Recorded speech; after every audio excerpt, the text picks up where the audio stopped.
સરકારી શિક્ષણ પાડી ભગે તો જ તેમને ત્યાં વિદ્યાર્થીઓ દાખલ થાય આવી માનસિકતા પણ કદાચ સરકારમાં બેઠેલા લોકોની હશે। એટલા માટે કરીને ધારાસભ્યોના, મંત્રીઓના, સચિવોના કોઈ બાળકો સરકારી શૈક્ષણિક સંસ્થાઓમાં ભણતા નથી। સરકાર સમક્ષ એક વાત મૂકી કે તમને તમારી જાત ઉપર ભરોસો નથી, અને જો જાત ઉપર ભરોસો હોય તો તમામ ધારાસભ્યોના ને જે સિસ્ટમમાં બેઠેલા લોકો એમના બાળકોને પ્રાઇમરી સ્કૂલમાં ને શૈક્ષણિક સંસ્થાઓની અંદર ભણાવવા જોઈએ। લોકો ભેગા કરવા માટે એના માટે કરીને બસોની વ્યવસ્થા થાય છે, પણ ઇન્ટરનલ એરિયાની અંદર મુસાફરો માટે અને તાલુકા કક્ષાએ ભણવા આવતા વિદ્યાર્થીઓ માટે બસની સુવિધા એ રાજ્ય સરકારને વાહન વ્યવહાર વિભાગ મારફત કરવામાં આવતી નથી। ગુજરાત વિધાનસભામાં જે પૂરક માગણીઓ હતી, માર્ગ, મકાન, શિક્ષણ, અન્ય પુરવઠા, વાહન વ્યવહાર, આ બાબતમાં બે ત્રણ બાબતો એક ધારાસભ્ય તરીકે મેં વિધાનસભા ગૃહમાં મૂકી અને સરકારને એ બાબતમાં સુધારો લાવવા માટે ખાસ કરીને પ્રાઇમરી શિક્ષણ કે જે સરકારી શૈક્ષણિક સંસ્થાઓ છે એ સંસ્થાઓમાં ગુણવત્તાવાળું શિક્ષણ મળતું નથી।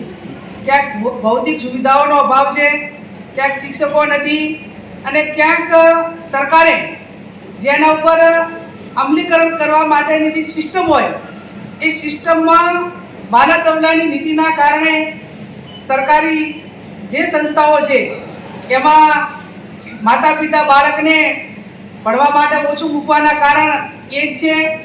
અને હું માનું ત્યાં સુધી મોટા ભાગની પ્રાઇવેટીકરણ એ સરકારમાં બેઠેલા લોકોની સંસ્થાઓ હોવાના કારણે સરકારી શિક્ષણ પાડી ભગે તો જ તેમને ત્યાં વિદ્યાર્થીઓ દાખલ થાય આવી માનસિકતા પણ કદાચ સરકારમાં બેઠેલા લોકોની હશે। એટલા માટે કરીને ધારાસભ્યોના, મંત્રીઓના, સચિવોના કોઈ બાળકો સરકારી શૈક્ષણિક સંસ્થાઓમાં ભણતા નથી, એમને પ્રાઇવેટમાં ભણાવે। અને અહીંયા ગુણવત્તા ઉત્સવની વાત થાય, શ્રેષ્ઠ શિક્ષકની વાત થાય એટલે માત્ર મધ્યમ અને ગરીબ વર્ગ એ શિક્ષણથી જે ક્વોલિટી વાળું મળવું જોઈએ એ ન મળે, એનાથી વંચિત રહી જાય એવી માનસિકતા એ લોકોની થતી થાય છે। અને આ બાબતમાં અનેક વખત જ્યારે ખુલાસા બંધ વાત થઈ હોય ત્યારે એનું ગ્રેડેશન આપવાનું હોય, શ્રેષ્ઠ શિક્ષકનો એવોર્ડ આપવાનો હોય તો એમાં પણ કઈ વિચારધારાનો છે, કયો લાગતો વળગતો છે, પણ એમની વાહવાહ કરે છે। આવું શિક્ષણની અંદર ના હોઈ શકે। એટલે મેં સરકાર સમક્ષ એક વાત મૂકી કે તમને તમારી જાત ઉપર ભરોસો નથી, અને જો જાત ઉપર ભરોસો હોય તો તમામ ધારાસભ્યોના ને જે સિસ્ટમમાં બેઠેલા લોકો એમના બાળકોને પ્રાઇમરી સ્કૂલમાં ને શૈક્ષણિક સંસ્થાઓની અંદર ભણાવવા જોઈએ। બીજો મારો મુદ્દો માર્ગ અને મકાન વિભાગનો હતો કે માર્ગ અને મકાન વિભાગમાં ગામથી ગામને જોડતા રસ્તા એ ગઈ વખત અને આ માર્ગ અને મકાન વિભાગની એક સિસ્ટમ હતી નીતિનભાઈ વખતથી કરીને કે દરેક ધારાસભ્યોને એમના મત વિસ્તારમાં 20 કરોડના જોબ નંબર એ ગામથી ગામને જોડતા રસ્તાઓ માટે આપવામાં આવતા।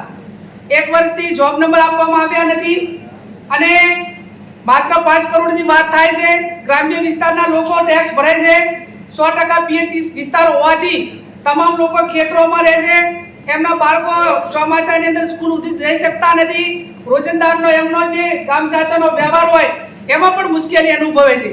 ખાસ કરીને મેં વાત કરી કે તમે શહેરી વિસ્તારની અંદર બ્રિજો બનાવો, અને બ્રિજો એવા બનાવો છો કે ઓપનિંગ પહેલા તૂટી જાય, નિર્દોષ લોકોના જીવ લે, એ તમને એવડું મોટું બજેટ એ રાજ્ય સરકારને આપવા માટે પોતે આપે છે, અને ગ્રામ્ય વિસ્તારમાં નાનું મોટું બજેટ પણ આપતા નથી।